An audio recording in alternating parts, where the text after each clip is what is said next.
And I have to say, I think the defensive vein of against capitalist extraction have are still there. Mhm. I see it in, coconut um, ecosystems.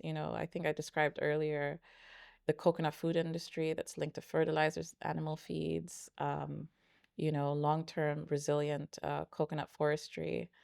Um, and because of their scale and the fact that they're distributed, we don't see them as that defensive, force.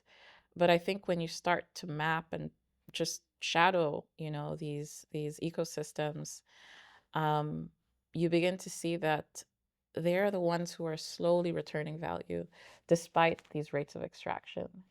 Um, and you look at, their domestic and community, economies, and then you also see all of the ways where they're supplementing and transforming, not necessarily to scale, Mm. but to survive, and I think in these strategies of survival is where you can start to match, the kind of injection of resources, skills, just ways to absorb shock, to these, sort of ecosystems when COVID happens or a natural disaster happens, or just simply, there's a natural disease plaguing, Mhm.